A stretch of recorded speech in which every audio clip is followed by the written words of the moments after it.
Shalom, selamat pagi Bapak Ibu Saudaraku yang sama Tuhan. Kita bersyukur pada Tuhan kalau pada hari ini kita kembali boleh mendengarkan akan kebenaran firman Tuhan. Biarlah firman Tuhan boleh menyiapkan hati kita untuk boleh merayakan Natal, bukan seperti dunia merayakannya, tetapi seperti yang Tuhan kehendaki. Bapak Ibu yang sama Tuhan, mari sebelumnya kita tundukkan kepala, kita mau berdoa terlebih dahulu. Bapa kami yang dalam surga, terima kasih karena kasih-Mu yang betul luar biasa. Kami boleh ada sampai hari ini dan kami boleh memuji memuliakan Tuhan. Kami telah berdoa dan kami telah siapkan hati kami untuk mendengarkan akan kebenaran firman Tuhan. Biar Tuhan sekali lagi bersabda kepada setiap kami, pribadi lepas pribadi, agar Natal yang akan kami rayakan bukan sekedar Natal seperti tahun-tahun selama ini, atau mungkin seperti yang dunia tawarkan, tetapi kami merayakan Natal dengan pemahaman yang benar tentang siapa yang datang ke dalam dunia yang kami rayakan pada Natal, dan kami boleh merayakannya dengan sukacita. Terima kasih Bapa, kami serahkan untuk jam pemberitaan firman Tuhan pada pagi hari ini. Beracaralah di tengah-tengah kami. Dalam nama Tuhan Yesus, Tuhan dan Juru Selamat kami hidup, kami bersyukur dan kami berdoa. Amin.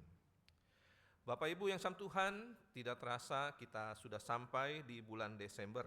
Berarti kita sebentar lagi akan merayakan Natal.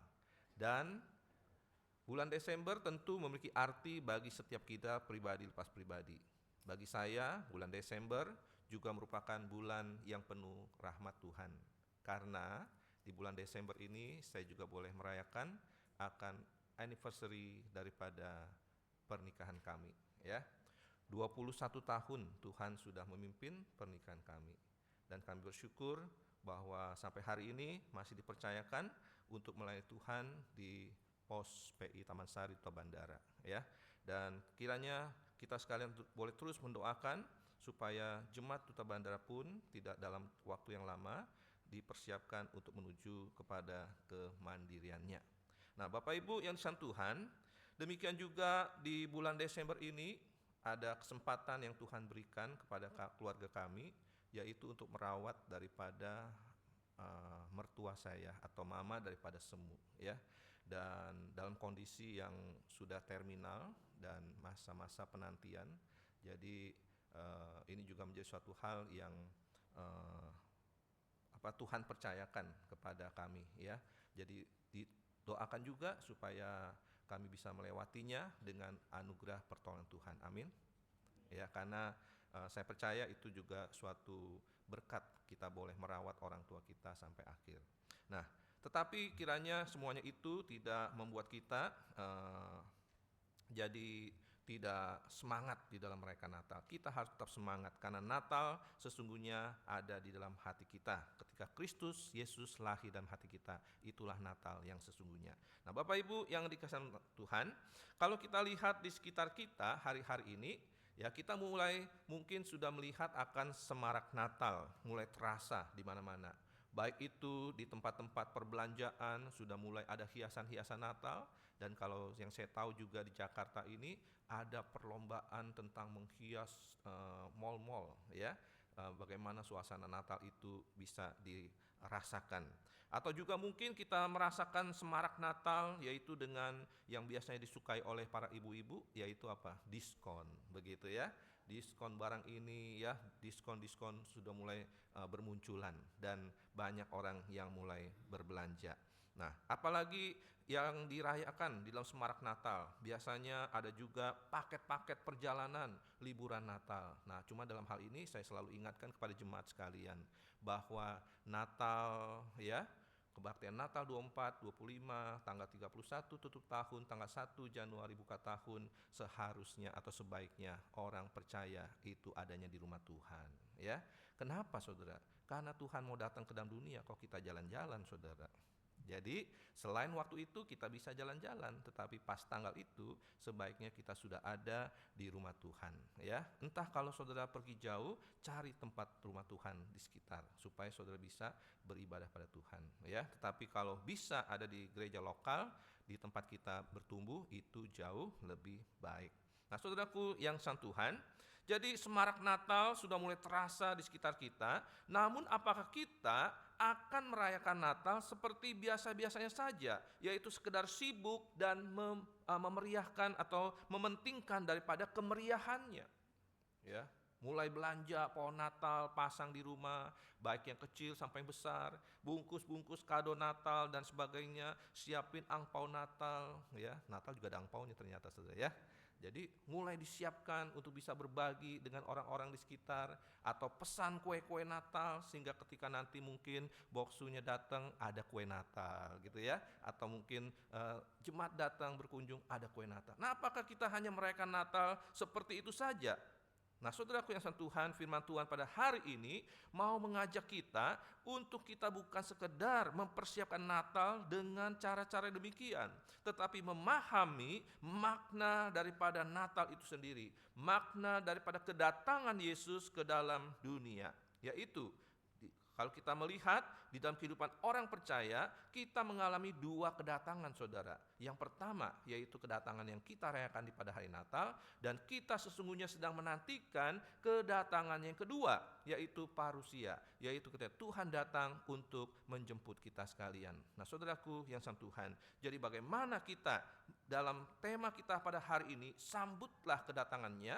Saya ingin mengajak bukan hanya kita menyambut kedatangan yang sudah merupakan sejarah yang sudah terjadi, tetapi juga mempersiapkan diri kita untuk menyambut daripada kedatangan Yesus yang kedua kalinya. Nah, saudara, oleh karena itu saya akan bagi renungan pada pagi hari ini yang tadi kita sudah baca juga dari Yohanes pasal 1, ya. Saya akan bertitik berat pada ayat yang ke-14. Coba kita baca sama-sama, mungkin tim bisa bantu. Dari ayat 14 bunyinya demikian, 1, 2, 3. Firman itu telah menjadi manusia dan diam di antara kita, dan kita telah melihat kemuliaannya, yaitu kemuliaan yang diberikan kepadanya sebagai anak tunggal Bapa, penuh kasih karunia dan kebenaran. Nah, saudara, dari ayat ini saya ingin mengajak kita memahami bahwa Natal bukan hanya sekedar sebuah perayaan, bukan hanya sekedar kemeriahan, kegemerlapan, tetapi Natal apa yang terjadi? Yang terjadi pada Natal adalah Allah datang menjadi manusia. Itu kita harus pahami, saudara. Karena tanpa memahami akan hal itu, maka kita akan terseret dengan arus-arus dunia yang menggelorakan Natal dengan berbagai tujuan dan motivasi mereka. Dan sebenarnya ujung-ujungnya dunia mereka Natal adalah untuk apa, saudara? Cuan. Ya, betul apa betul? Mall mall dihias begitu rupa supaya banyak orang datang ke sana, selfie, ya, habis selfie paling nggak beli makanan atau belanja. Ujung-ujungnya adalah cuan. Jadi dunia mereka Natal untuk cuan. Bukan karena mereka memahami arti Natal itu, tidak mementingkan siapa yang dirayakan atau siapa yang datang di Natal itu. Tapi hari ini kita mau diajak melihat bahwa Natal adalah Allah datang menjadi manusia. Dalam bahasa teologinya disebut inkarnasi, ya, the incarnation, ya. Allah datang menjadi manusia. Tepatnya adalah firman Allah datang ke dalam dunia menjadi manusia. Nah, saudara, firman itu telah menjadi manusia. Yohanes 1 ayat 14 menyatakannya. Dan ini adalah inti daripada iman Kristen. Kalau ini dicabut daripada iman Kristen, maka kita tidak ada bedanya dengan orang-orang di dunia yang hanya berharap tetapi tanpa dasar, ya. Hanya sebuah kemungkinan, mudah-mudahan. Tetapi ketika kita menyadari bahwa di dalam Kristus firman itu telah menjadi manusia, inilah inti iman yang sesungguhnya. Bahwa dia bukan sekedar Allah yang ada tetapi yang jauh di sana, tetapi Allah itu mau hadir ke dalam dunia, ke dalam kehidupan kita, di dalam keterbatasan manusia yang hidup di dalam dosa. Nah, saudaraku yang dikasihi Tuhan, firman itu adalah logos, ya, yang sudah ada sejak di dalam kekekalan. Jadi ini bukan merujuk kepada tiba-tiba manusia yang lahir kemudian dijadikan Tuhan. Tidak, saudara. Inilah yang salah dimengerti atau juga yang berupaya untuk diselewengkan pemikiran-pemikiran orang-orang pada zaman ini ya oleh beberapa tokoh-tokoh, polemik-polemik yang mencoba untuk menggoncangkan iman Kristen, Saudara. Yang mengatakan bahwa Yesus itu bukan Tuhan ya, tetapi Yesus adalah manusia yang diangkat Tuhan oleh manusia atau pengikut-pengikutnya. Nah, Saudara, bukan demikian. Yesus bukan manusia yang dijadikan Tuhan, tetapi dia adalah Allah, Sang Firman yang datang ke dalam dunia menjadi manusia. Sebagai Sang Firman, Logos, dia sudah ada di dalam sejak kekekalan. Tidak mungkin ada satu waktu di mana Firman tidak ada, tidak mungkin, Saudara. Firman kekal, seperti Allah adanya kekal. Ya, nah saudaraku yang sang Tuhan, dan dia yang kekal itu, Sang Firman, menjadi daging. Dia bukan sekedar menyerupai manusia, tetapi benar-benar manusia. Jadi kalau Sang Firman yang menjadi manusia yang kita kenal di dalam Yesus Kristus, dia bisa ngantuk, dia perlu makan, dia bisa tidur, dia juga mungkin tanda kutip bisa buang air ke belakang. Itu suatu hal yang manusiawi. Karena memang betul-betul dia menjadi manusia, serupa dengan manusia. Maka kita jangan heran atau sulit memikirkan jawaban apa yang perlu kita jawab ketika orang bertanya, kok Tuhan bisa mati, kok Tuhan bisa perlu makan, kok Tuhan bisa ke belakang dan sebagainya. Ya betul, karena dia betul-betul menjadi manusia. Maka kita sebagai orang percaya harus punya iman yang teguh di dalam pengenalan akan Kristus ini, Saudara. Kenapa? Karena dunia hari ini secara terstruktur, secara sistematis, secara masif ya, mencoba untuk menggoyangkan daripada iman orang Kristen. Ya, dalam hal ini tentunya iman orang Kristen yang tidak suka baca Alkitab. Yang kalau mau dengar khotbah tidak mau yang doktrin ya, maka gereja Sunter jangan mengatakan, Boksu kalau khotbah jangan yang doktrin, yang sederhana-sederhana aja. Itu bahaya, Saudara. Karena apa? Karena ada gerakan yang secara terstruktur, sistematif, masif mencoba untuk menggoyangkan kebenaran bagi orang-orang percaya, Saudara. Ya, dan hati-hati, ada prinsip yang mengatakan sebuah kebohongan jikalau didengungkan terus-menerus berkali-kali, maka lama-lama akan dipercaya sebagai sebuah kebenaran. Bahaya, Saudara. Maka kita jangan sampai kehilangan generasi-generasi masa depan anak Tuhan yang akhirnya meragukan akan ketuhanan Yesus dan juga kemanusiaan Yesus. Nah, Saudara, maka di dalam Natal ini kita perlu menyadari. Kenapa? Kalau kita sadar siapa yang datang, maka kita tentu merayakannya tidak dengan sembarangan, dengan penuh penghormatan, bukan sekedar sukacita karena kemeriahan Natal saja. Ya, ada satu kisah tentang seorang keluarga, ya, sebuah keluarga yang merayakan akan kelahiran daripada bayinya, Saudara. Nah, kemudian anaknya itu ditaruh di depan sehingga ketika nanti orang datang, mereka bisa melihat sang bayi. Lalu kemudian mereka datang, lalu mereka karena ini kejadian di luar negeri, ya, musim dingin, maka mereka memakai mantel. Lalu setelah itu mereka masuk, lalu mereka taruh mantel dan mereka berkegiatan perayaan tentang kelahiran anak di dalam keluarga itu. Lalu kemudian mereka tersadar, di mana anak itu? Ternyata, Saudara, anaknya sudah tertutup mantel, Saudara. Nah, itu seringkali yang terjadi ketika kita merayakan Natal tanpa memahami, tanpa berfokus kepada siapa yang kita rayakan. Ya, jangan kita rayakan cuma sekedar kemeriahan, kegemilapan Natal saja. Nah, saudaraku yang sang Tuhan, di sini kita melihat sekali lagi bahwa Natal bukan tentang manusia mencari Allah. Dia datang ke dalam dunia karena Allah datang mencari manusia, karena manusia itu tidak dapat datang kepada Allah. Ya, Natal adalah momen ketika Allah tidak lagi jauh, tapi dia adalah Allah yang hadir, yang dekat, yang nyata, dan dapat disentuh oleh para saksi-saksi yang ada ketika Yesus datang ke dalam dunia ini, saudara. Nah, maka pertanyaannya, kenapa dia Tuhan Sang Firman mau datang ke dalam dunia menjadi manusia? Yang pertama saudara, karena manusia tidak mungkin naik kepada Allah. Ya, itulah yang merupakan disebut keyakinan atau agama-agama yang ada di dunia. Agama itu apa saudara? Agama adalah upaya manusia untuk datang kepada Allah. Tetapi seberapa canggih pun agama yang bentukan manusia tidak bisa membuat dia sampai kepada Allah. Yang paling top daripada agama adalah menjadi manusia lebih baik daripada manusia lainnya. Betul apa betul? Ya. Seharusnya orang beragama itu menjadi manusia yang lebih baik daripada sebelumnya. Itu paling top. Tapi apakah dia bisa sampai mencapai Allah, bisa sampai memperbaiki relasinya dengan Allah? Tidak bisa. Dan tidak mungkin terjadi.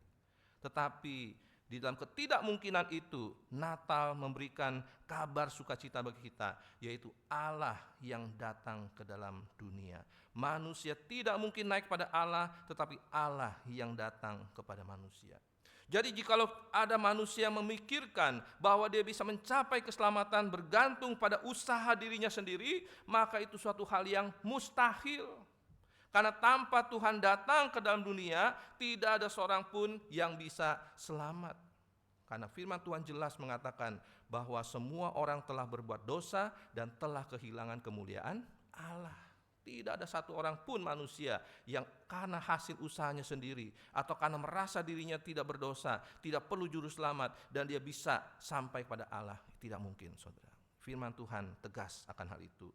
Dan Yesaya 59 ayat 2 juga menegaskan pada kita bahwa yang merupakan pemisah antara kamu dan Allahmu ialah segala kejahatanmu, dan yang membuat dia menyembunyikan diri terhadap kamu sehingga ia tidak mendengar ialah segala dosamu.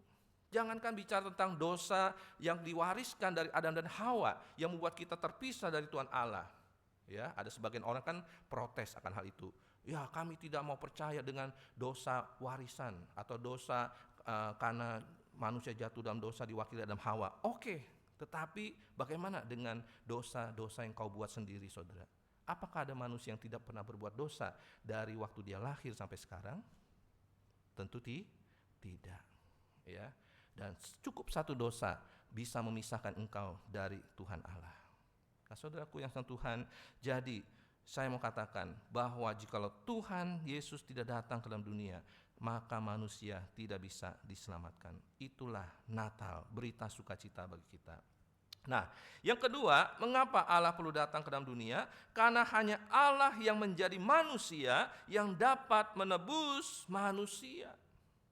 Dan inilah yang diupayakan oleh orang-orang di luar sana untuk membuat kita menolak daripada bagaimana mungkin Allah bisa jadi manusia. Ya. Yang benar adalah manusia yang dijadikan Allah, ya. Nah, saudaraku yang Tuhan, justru manusia dijadikan Allah itu bukan iman daripada orang Kristen, ya. Jadi jangan bingung. Lalu kita mulai berpikir, oh iya ya, apakah benar ya kekristenan itu karena konsili dan lain sebagainya akhirnya menjadikan atau menuhankan Yesus? Tidak, saudara. Yang benar adalah Allah yang datang ke dalam dunia menjadi manusia. Mana yang mungkin? Mana yang lebih pasti? Manusia jadi Allah atau Allah datang ke dalam dunia jadi manusia?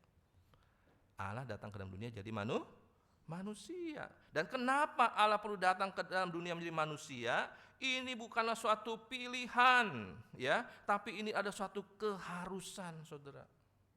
Ada orang berkata begini, kenapa Allah perlu sampai datang ke dalam dunia? Kan cukup dia mengatakan di surga sana, oke, setiap orang yang mau percaya padaku, ya, aku ampuni dosanya kalau kamu bikin ini. Itu teori agama, saudara. Tetapi firman Tuhan katakan tidak. Kalau Allah tidak menjadi manusia, maka manusia tidak dapat ditebus dosanya. Ya, coba kita lihat di dalam Ibrani pasal 2 ayat 14 sampai 17. Saya bacakan bagi kita sekalian. Karena anak-anak itu adalah anak dari darah dan daging, maka ia juga, yaitu Kristus, menjadi sama dengan mereka atau kita dan mendapat bagian dalam keadaan kita, supaya oleh kematian Kristus ia memusnahkan dia, yaitu iblis yang berkuasa atas maut, dan supaya dengan jalan demikian ia membebaskan kita yang seumur hidupnya berada dalam perhambaan oleh karena takutnya kepada maut. Sebab sesungguhnya bukan malaikat-malaikat yang ia kasihani, tapi keturunan Abraham yang ia kasihani.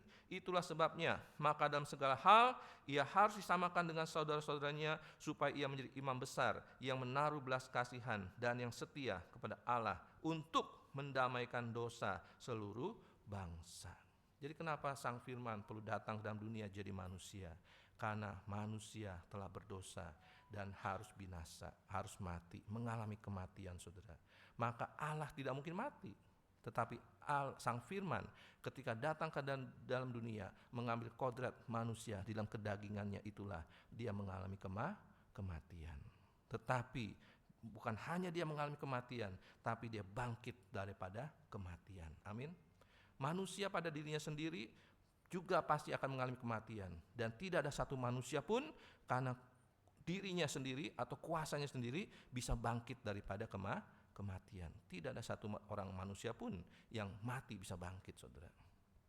Tetapi Yesus Sang Firman datang ke dalam dunia, mengambil kedagingan, mati dalam kedagingannya, lalu dia bangkit daripada kematian.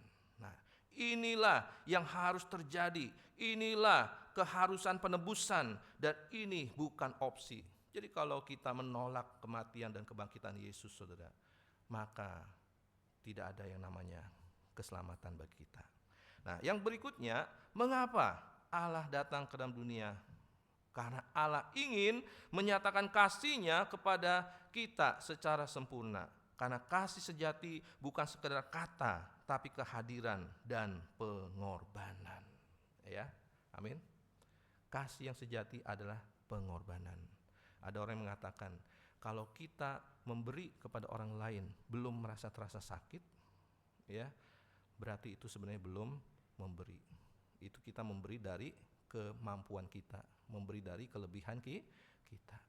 Tapi kalau kita memberi karena kita ada rasa sakitnya, ada satu pengorbanan yang kita berikan, maka itu jauh lebih berarti. Ya, nah, saudaraku yang Tuhan, Allah bukan sekedar mengatakan Dia mengasihi kita, tapi Dia menyerahkan anaknya untuk menjadi korban penebusan bagi kita sekalian. Allah mengaruniakan anaknya, Yohanes 3:16 berkata demikian. Supaya apa? Supaya barang siapa yang percaya kepadanya tidak binasa, melainkan beroleh hidup yang kekal. Inilah Natal yang sesungguhnya. Inilah kado Natal yang tidak bisa digantikan dengan hadiah-hadiah Natal yang lainnya, saudara. Dan kasih Allah dibuktikan saat kita masih berdosa. Ya, jadi Allah tidak pernah menerapkan syarat untuk kita diselamatkan, kita harus jadi benar dulu, saudara. Tidak. Ya, kamu harus begini dulu. Ya, jadi orang benar, jadi orang baik, baru nanti kamu bisa diselamatkan. Tidak, saudara. Karena kalau Allah menerapkan syarat demikian, saya percaya sekali lagi tidak ada seorang pun manusia yang bisa diselamatkan. Bersyukurlah kita karena Allah mengasihi kita justru ketika kita masih berdosa. Ya, maka hari ini ketika kita sudah diselamatkan Tuhan, kita sudah menerima kado terindah yang Allah berikan, yaitu anaknya yang datang ke dalam dunia menjadi manusia. Yang kita rayakan di Natal ini, kita harus hidup sungguh-sungguh di hadapan Tuhan. Nah, saudaraku yang dikasihi Tuhan, kalau begitu bagaimana kita menyambut kelahirannya, kedatangannya? Yaitu pastikan bahwa setiap kita telah menerima Kristus secara pribadi dalam hidup kita. Karena Natal tanpa penerimaan pribadi Yesus dalam hidup kita hanyalah perayaan seperti dunia merayakan Natal. Ya, yang motivasinya ya mungkin bukan cuan atau mungkin hal-hal yang lain.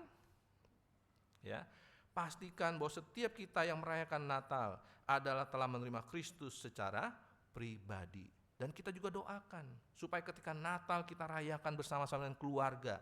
Jikalau ada di antara mereka yang belum percaya pada Tuhan, tahun demi tahun, Natal demi Natal, kita terus doakan supaya mereka pada akhirnya menerima Kristus dalam hatinya. Amin. Walaupun mungkin ada istilah datangnya pas Natal, ya, ada istilah begitu ya, datangnya cuman pas Natal. Nggak apa-apa saudara, jangan dihakimi, jangan diledekin, ya, karena mungkin pada hari Natal dia datang ke rumah Tuhan, hari itu adalah hari waktu tempat di mana dia mengalami perjumpaan dengan Tuhan, ya. Jangan kita hinakan, jangan kita rendahkan, jangan kita hakimi. Hati-hati sama mulut kita ini. Tumben muncul Natal ya, gitu saudara. Jangan begitu saudara. Karena bisa jadi hari itu dia datang adalah hari dia terbuka hatinya, terima Yesus sebagai Tuhan dan Juru Selamat. Ya.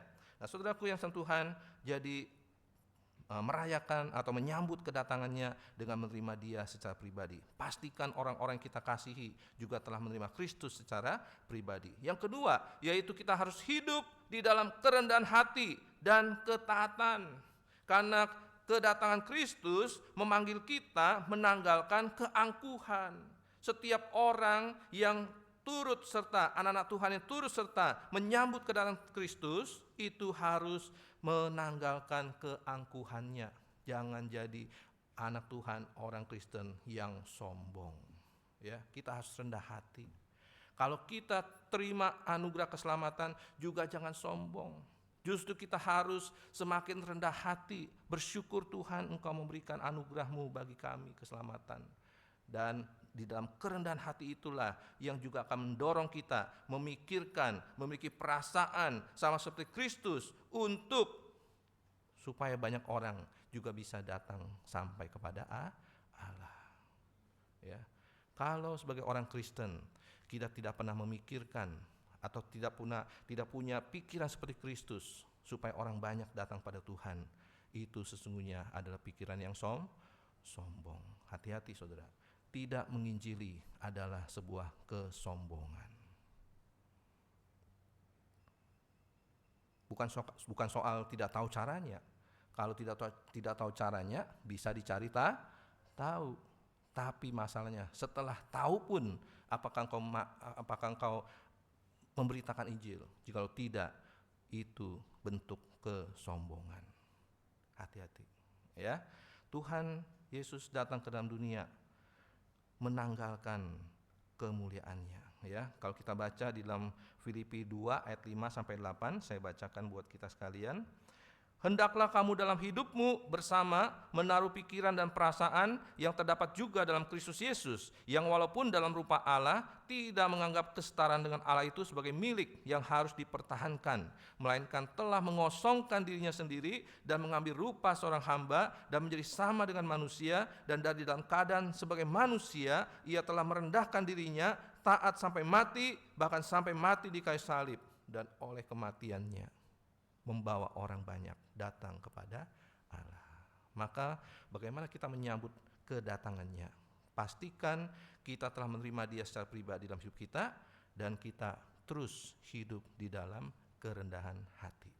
Ya, tetap taat pada Tuhan, tetap memberitakan Injil supaya banyak orang datang pada Kristus. Ya, kenapa? Karena yang ketiga, yaitu kita harus menghadirkan Kristus bagi sesama. Kristus hadir di dunia dan ingin terus hadir melalui gerejanya. Bagaimana dunia bisa merasakan kehadiran Kristus? Ya lewat gerejanya. Jadi kalau gereja berhenti untuk menjadi menjadi perwakilan Kristus bagi dunia ini, maka celakalah dunia. Maka gereja tidak boleh stop. Gereja tidak boleh berhenti. Gereja tidak boleh istirahat, gereja tidak boleh tidak menginjili, gereja tidak boleh tidak bersaksi, dan gereja tidak boleh hanya mengurusi urusan kalangan sendiri.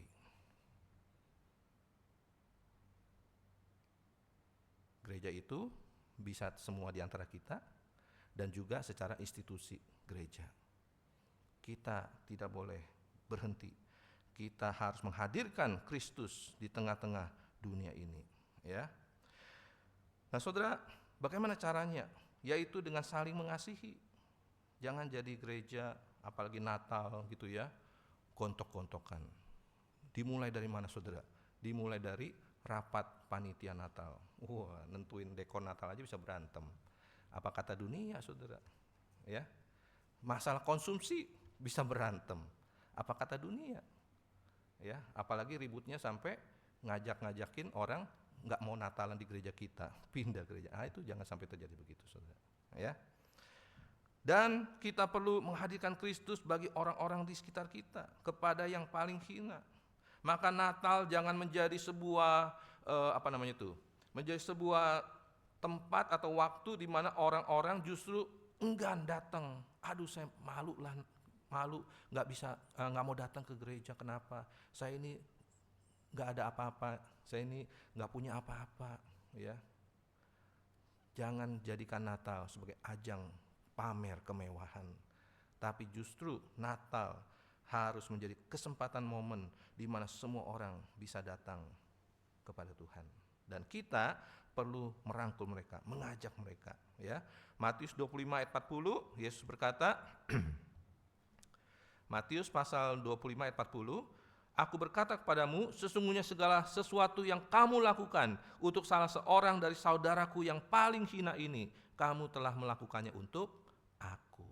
Ya, nah jadi yuk Natal kali ini, ketika kita mau menyambut kedatangan Tuhan, jadilah Kristus yang hadir bagi orang-orang yang mungkin terpinggirkan, mungkin sudah lama ke gereja, mungkin sedang pergumulan iman.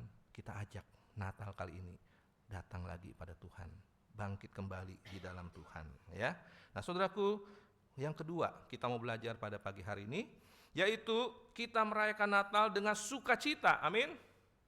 Siapa di sini yang merayakan Natal dengan sedih? Tidak ya.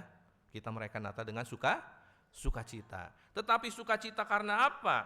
Karena dapat angpau, karena dapat kiriman parcel Natal, atau karena kita dapat diajak anak kita pergi ke luar negeri, jalan-jalan.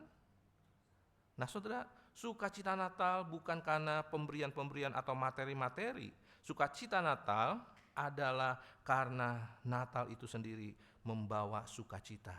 Ya, maka kalau kita dikatakan menyambut Natal dengan sukacita, pastikan karena sukacita Natal itu kita telah dapatkan.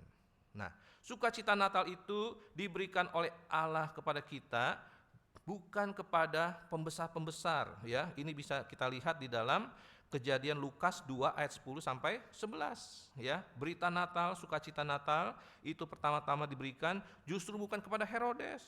Herodes ketika dengar tentang ada bayi yang lahir justru katanya gempar. Malah juga bukan membuat dia jadi sukacita, membuat dia jadi gundah gulana. Ya, sudah sekian anak aku bunuh supaya mereka tidak menjadi merebut daripada tahtaku. Ini tiba-tiba dikatakan ada seorang seorang raja yang baru lahir. Maka tidak heran dia segera memerintahkan untuk membunuh anak-anak yang masih kecil itu, saudara. Ya, nah bukan kepada mereka, bukan kepada raja-raja itu, bukan, tapi kepada siapa saudara? Gembala-gembala di padang. Nah saudara, sukacita Natal itu adalah harus kita miliki untuk bisa merayakan Natal dengan sukacita. Ya, sukacita Natal bukan lahir dari keadaan yang ideal, tetapi dari kehadiran Allah di tengah-tengah keadaan yang sulit. Ya, nah terlebih lagi Natal di tahun ini saudara, harusnya kita juga merayakan Natal bukan sekedar dengan sukacita Natal, tetapi juga di tengah-tengah keprihatinan. Ya, maka saya katakan di situ sukacita Natal di tengah keprihatinan zaman. Ya, waktu kita berfoya-foya, apakah kita ingat ada sebagian orang yang hari ini mungkin masih terisolasi, yang masih sulit kondisi keadaannya, yang mungkin bantuan-bantuan sudah mulai berdatangan, tetapi juga dengan tujuan dan maksud yang ada yang tidak murni, saudara. Ada yang mungkin mencari pencitraan, ada yang mungkin mencari konten, ada yang mungkin mencari hal-hal yang lain. Bagaimana dengan kita? Oh, kita kan tidak sampai ke sono, kita tidak berbuat apa-apa. Tidak berbuat apa-apa pun sama dengan berbuat apa-apa yang tidak baik, saudara. Jadi mari kita miliki keprihatinan juga sementara kita merayakan Natal. Paling tidak mulai dengan berdoa. Paling tidak kita mengumpulkan berkat Natal ya untuk kita salurkan kepada orang-orang yang jauh di sana ya. Nah, kenapa sukacita Natal ini relevan untuk kondisi keadaan kita hari ini? Karena sekali lagi Natal lahir di dunia yang penuh krisis. Natal tidak alergi terhadap penderitaan, dan justru Natal pertama itu dirayakan bukan dalam kemewahan, kemeriahan seperti yang dirayakan hari ini. Kalau Yusuf dan Maria ya waktu mau melahirkan, saatnya melahirkan Yesus, kalau penyambutannya luar biasa seperti ini, mereka nggak sibuk-sibuk saudara cari tempat penginapan, karena semua orang akan bilang, oh lahir di rumah saya aja, begitu saja. Ada pohon Natal, ada makanan, ada semua tersedia. Natal, Yesus lahir di tengah-tengah krisis. Ya, pada waktu itu sedang ada sensus. Ya, biasanya kalau ada sensus, ujung-ujungnya adalah pajak. Ya, masyarakat lagi dalam tekanan politik, tekanan ekonomi. Ya, ada kekerasan, ada ketidakadilan, ada kesulitan. Tapi di dalam masa-masa yang demikianlah Natal pertama datang, Yesus datang, ya. Nah, Allah tidak menjanjikan kita itu manusia hidup bebas dari masalah. Amin apa amin? Ya.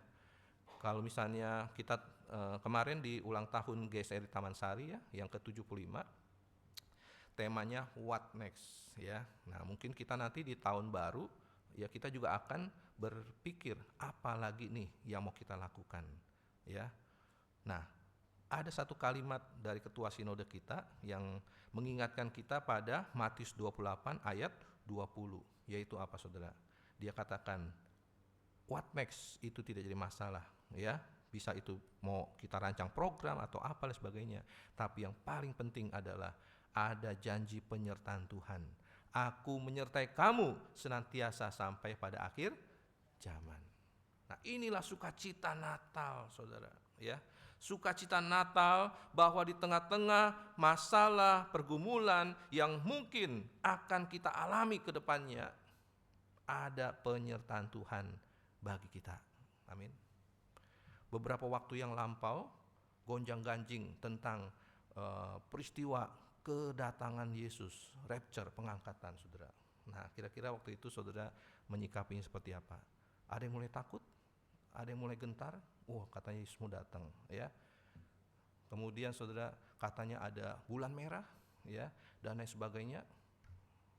Kasak-kusuk, dan mengharapkan Yesus segera datang untuk menjemput kita.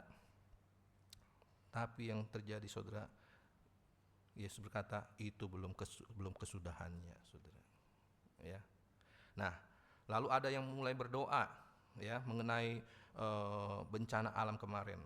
Tuhan, kami berdoa supaya daerah kami tidak mengalami bencana seperti itu. Saya koreksi dikit, saudara. Mungkin daerah kita justru akan kena gilirannya, saudara. Tapi masalahnya adalah ketika bencana itu datang dalam hidup kita, apakah kita siap menghadapinya? Apakah kita takut menghadapinya? Tidak perlu takut. Kenapa? Karena ada janji Tuhan, aku menyertai kamu senantiasa sampai pada akhir zaman. Itu saudara, pegang ini sebagai sukacita kita dalam merayakan Natal. Saudara, saya tidak tahu hari ini sedang khawatir apa, saudara sedang bimbang untuk masa depan seperti apa, tapi pegang sukacita Natal ini, yaitu aku menyertai kamu senantiasa sampai kepada akhir zaman. Apakah dia sudah membuktikannya?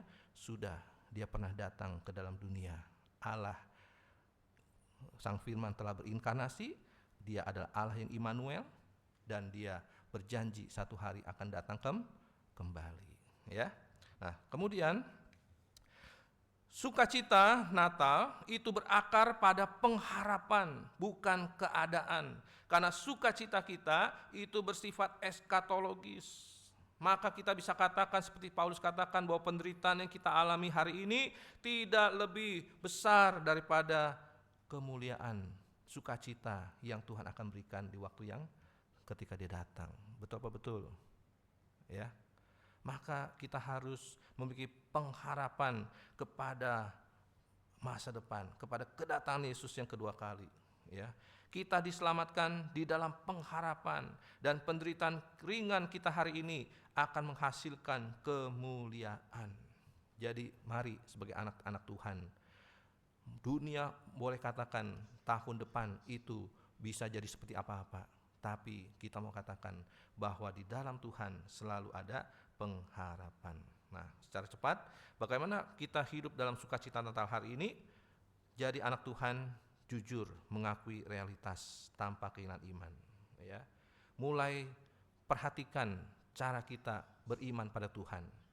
Kita beriman pada Tuhan bukan seperti kemauan kita, kenyamanan kita, bukan, saudara. Ya, kadang-kadang kita doa juga bukan doa seperti yang Tuhan inginkan, tapi doa seturut dengan kemauan kita, kenyamanan kita. Betul apa betul? Ya, Tuhan supaya daerah kami tidak terkena bencana, itu kemauan kita apa bukan? Kenyamanan kita, betul? Tapi bagaimana jikalau Tuhan izinkan bencana itu terjadi? Maka doanya harusnya, Tuhan, apapun yang aku akan alami, aku percaya Engkau beserta dengan aku. Itu, ya. Tuhan, aku hari ini lagi sakit, ya, kepada mama mertua. Kami juga teguhkan dia dengan menyadarkan dia bahwa mama memang lagi sakit. Mama juga memang sedang menantikan akan waktunya Tuhan. Kita tidak mengatakan percaya pasti disembuhkan. Nanti dia akan kecewa, saudara. Betul betul. Ya, justru kita teguhkan dia sehingga kalau ada hal-hal yang belum beres, ada hal-hal yang perlu diperbaiki, inilah waktunya, kesempatannya. Mau bicara dengan keluarga, bicaralah. Itu jauh lebih baik daripada menjanjikan yang tidak dijanjikan Tuhan. Banyak orang Kristen kecewa sama Tuhan bukan karena Tuhan ingkar janji, tapi karena kita salah mengartikan janji Tuhan, ya. Dan memusatkan hati kita pada Kristus, bukan keadaan, dan menjadi pembawa sukacita bagi sesama, ya. Menangis dengan yang menangis, tertawa dengan yang tertawa, menghibur yang remuk hati. Mari kita jadikan itu menjadi sukacita Natal kita, ya. Nah, yang terakhir yaitu sekali lagi saya mau katakan, di dalam kita merayakan Natal bahwa Dia bukan hanya pernah datang, ya. Saya selalu mengatakan, kenapa kita merayakan Natal itu cuma ingat nostalgia, ya. Ada satu yang perlu kita persiapkan, dan effortnya itu harus lebih daripada sekedar merayakan Natal. Berapa besar Natal ini menghabiskan biaya? Panitia? Berapa besar Natal ini kita habiskan biaya? Berapa besar dibandingkan untuk biaya pembinaan, biaya penginjilan? Pernah kita berpikir seperti itu? Karena hal-hal inilah yang membuat kita menjadi jemaat yang mempersiapkan diri untuk menyambut kedatangan Yesus yang kedua kali, ya. Mengapa kita harus mempersiapkan diri, saudara? Karena kedatangan Yesus itu ada suatu hal yang pasti, bukan suatu kemungkinan. Walaupun tidak ada satupun yang tahu tanggalnya. Pada beberapa waktu lalu ada seorang pendeta yang begitu pedenya, ya, mengatakan menurut perhitungan saya begini tanggal segini, ya, karena ada perayaan ini gitu.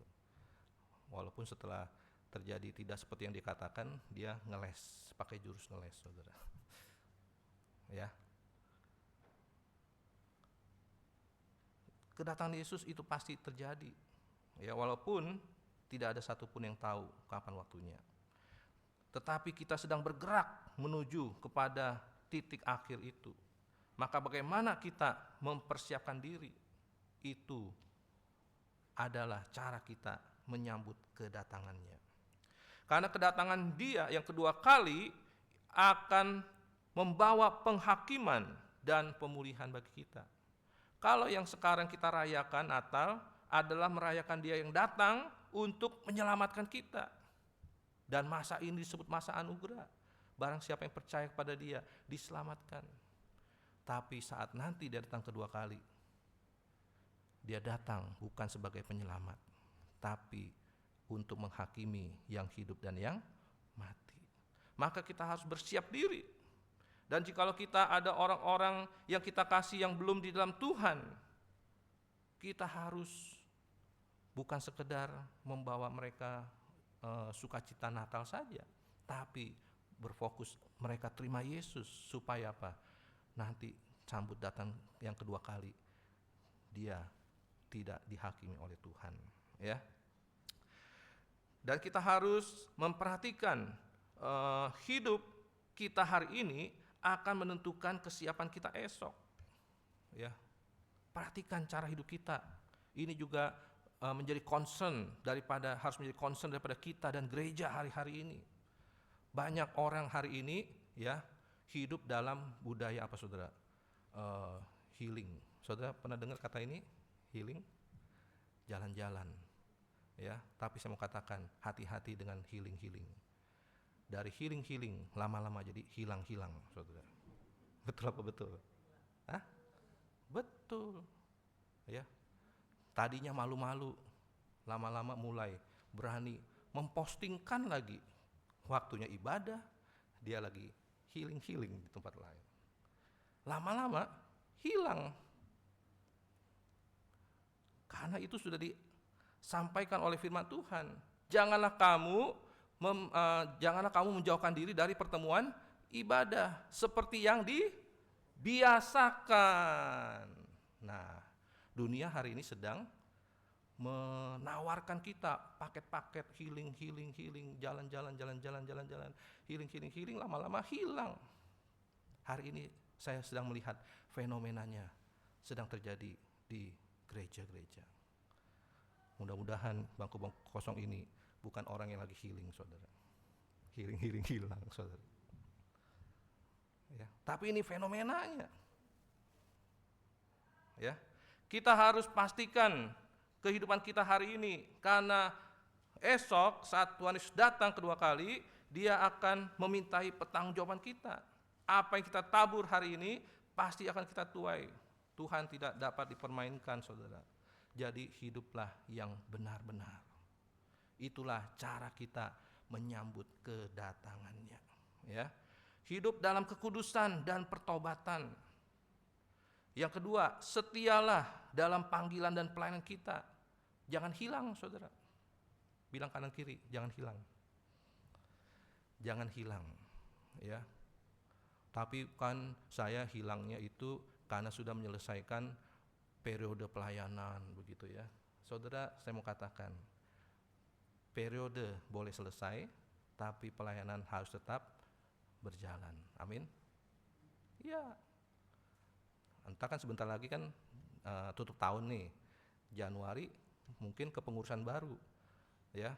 Waktu saudara selesai pelayanan, nggak lagi jadi pengurus, amin, haleluya, bebas, begitu saudara. Begitu apa enggak, saudara? Jangan, tetap kita melayani, tetap kita satu tim, tetap kita saling menguatkan. Hanya bedanya kemarin ada di struktur, sekarang nggak di struktur aja. Tapi semangat pelayanan, panggilan kita untuk menjadi saksi Tuhan, memberitakan Injil harus tetap berjalan. Amin. Amin. Ya, jangan lesu. Harus semangat, ya. Karena kelesuan atau semangat itu adalah virus, ya. Kalau virusnya adalah virus kelesuan, lesulah semuanya. Tapi kalau virusnya adalah virus semangat, semangat semuanya. Amin. Coba mulai tepok kanan kirinya, berikan semangat, Ya. Yang terakhir, yaitu dengan kita hidup berjaga-jaga dan penuh pengharapan. Ya, jaga-jagalah. Ya. Matius 25 ayat 13, ayat terakhir buat kita sekalian hari ini. Matius pasal 25 ayat 13. Karena itu berjaga-jagalah, sebab kamu tidak tahu akan hari maupun akan saatnya ini. Ya. Yuk kita tetap waspada, tetap standby, tetap ready setiap hari untuk menyambut kedatangan Tuhan yang kedua kali. Ya. Nah, sebagai penutup kita simpulkan, mari kita menyambut Kristus yang telah datang bukan hanya dalam perayaan, tapi dalam hati dan ketaatan hidup kita. Mari kita hidup dalam sukacita yang nyata, sukacita yang peduli, berbelas kasih, setia di tengah keprihatinan zaman ini. Dan yang terakhir, mari kita persiapkan diri kita menyambut kedatangan Kristus yang kedua dengan hidup yang kudus, setia, dan penuh pengharapan. Kiranya Tuhan memberkati jemaat dan gereja GSI Sunter. Tuhan Yesus memberkati. Amin. Mari kita tunduk kepala, kita mau berdoa. Minta dengan kasih untuk Bapak James Sudargo berdoa buat firman Tuhan yang telah kita dengar pada hari ini.